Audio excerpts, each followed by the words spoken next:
সুন্দলী আঞ্চলিক মহাবিদ্যালয়ত আবুল কালাম আজাদে পুনৰ অধ্যক্ষৰূপে দায়িত্বভাৰ গ্ৰহণ কৰে। কামৰূপ জিলাৰ সুন্দলী আঞ্চলিক মহাবিদ্যালয়ৰ নিলম্বিত অধ্যক্ষ আবুল কালাম আজাদে বৃহস্পতিবাৰে পুনৰ মহাবিদ্যালয়খনৰ অধ্যক্ষ হিচাপে দায়িত্বভাৰ গ্ৰহণ কৰে। জানিব পৰা মতে পূৰ্বে মহাবিদ্যালয়খনৰ বিত্তীয় কেলেংকাৰী আৰু ছাত্ৰবৃত্তিৰ ধন আত্মসাৎ কৰা সন্দৰ্ভত মহাবিদ্যালয়ৰ একাংশ অধ্যাপকৰ লগতে তদানীন্তন অধ্যক্ষই আৰক্ষী চকীত গোচৰ ৰুজু কৰিছিল। সেই গোচৰৰ ভিত্তিত আৰক্ষীয়ে অধ্যক্ষ আবুল কালাম আজাদক গ্ৰেপ্তাৰ কৰি জেললৈ প্ৰেৰণ কৰিছিল। পিছলৈ জামিনত মুকলি হৈ আহিছিল যদিও অধ্যক্ষ পদৰ পৰা নিলম্বন কৰা হৈছিল। বিগত 2 বছৰৰ পিছত মহামান্য আদালতে দোষমুক্ত ঘোষণা কৰি পুনৰ অধ্যক্ষ হিচাপে দায়িত্বভাৰ অৰ্পণ কৰাত বৃহস্পতিবাৰৰ দিনা মহাবিদ্যালয়ত উপস্থিত হৈ নিজৰ দায়িত্ব চম্জিলে।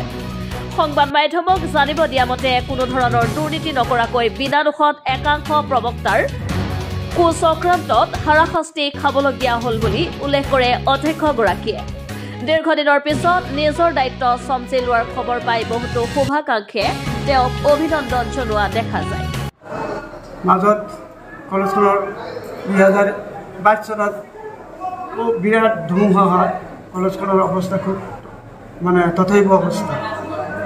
এনেকুৱা পৰিস্থিতিত নতুন গভৰ্ণিং বডি নাছিল। নতুন গভৰ্ণিং বডি হ'ল, অহাৰ পিছত সভাপতি গণেশ চহৰীয়াৰ নেতৃত্বত মিটিং কৰা হ'ল। কলেজখনৰ এই ধ্বংসপ্ৰাপ্ত বিল্ডিং মেৰামতি তথা আন্তঃগাঁথনি কাম কাজ কৰাৰ কাৰণে মোক কৰ্তৃত্ব দিলে। কৰ্তৃত্ব দিয়াৰ কাৰণে মই বেংকৰ পৰা 32 লাখ টকা উদ্দল কৰি ইনফ্ৰাষ্ট্ৰাকচাৰ কাম কৰিলোঁ। 32 লাখ টকা মই কাম কৰা নাই, 8 লাখ টকা ছাত্ৰ একতা সভাৰ বিভিন্ন ফাণ্ডত ডাইভাৰ্ট কৰিলোঁ।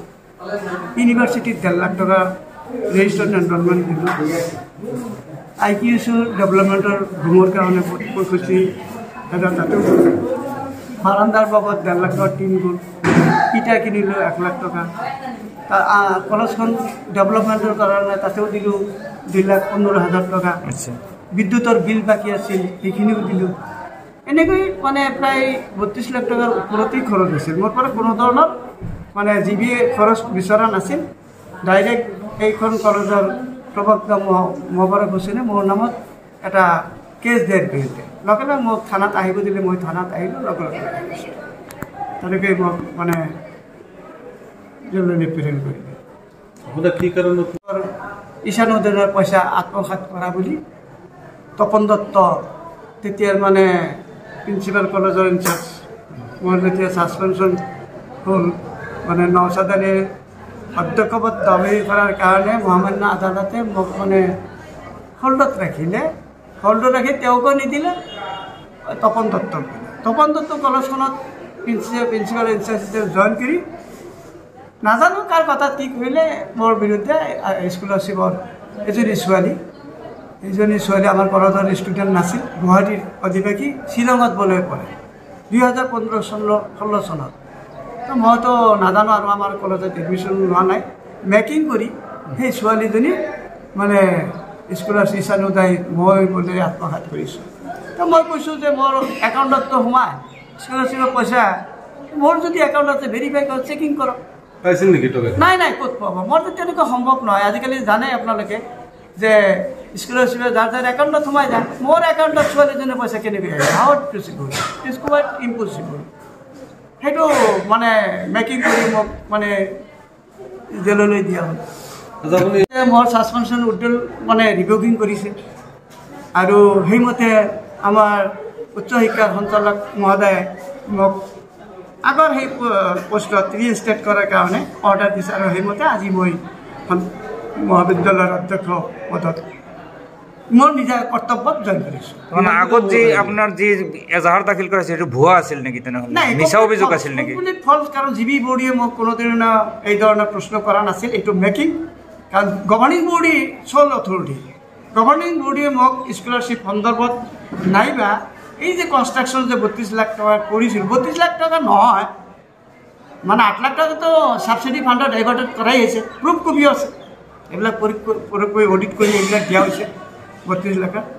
মহামান্য আদালতে এইবিলাক চাই দিলে। মোৰ কেছটো এতিয়া মই যে নিৰ্দোষী সেইটো ক্লিন চাৰ্টিফিকেটটো মই ওলাম এতিয়া মোক ছাছপেনশ্যন উইথড্ৰল কৰি মানে মোৰ নিজৰ পদত অধিষ্ঠিত হোৱাৰ কাৰণে আদেশ জাৰি কৰিছিল আৰু এই আদেশ মতে মই আজি নিজা দুবছৰ আজি আহোঁতে কিবা অসুবিধা হৈছে নাই কোনো ধৰণৰ অসুবিধা পোৱা নাই সকলোৰে পৰা ভাল এটা মানে মৰম চেনেহ পাইছোঁ সহযোগিতা পাইছোঁ ষ্টাফৰ শিক্ষকসকল ছাত্ৰসকলৰ সদস্যসকল প্ৰাক্তন ছাত্ৰ তথা আমাৰ সাংবাদিক বন্ধুসকলৰ মোৰ এইখন কলেজৰ ছাত্ৰ সবেই মোক মানে ৱেলকাম জনাইছে আৰু মই তেখেতসকলক আন্তৰিক ধন্যবাদ জনাইছোঁ মোৰ কথা এটা আছে ঘৰৰ মানুহ ঘৰতে গুচি আহিম এতিয়া মহামান্য আদালতৰ আদেশক্ৰমে সন্মানীয় ডাইৰেক্টৰ মানে অৰ্ডাৰ মতে মই আজি এইখন নিজা কলেজত পুনৰ সেই পদত সভাপতিৰ সন্মতি সাপেক্ষে অধ্যক্ষ পদত আকৌ বহিছোঁ তাৰ কাৰণে আপোনালোকে আহি মোৰ লগত সহযোগিতা কৰাৰ কাৰণে মই সকলোকে আন্তৰিক ধন্যবাদ জনাইছোঁ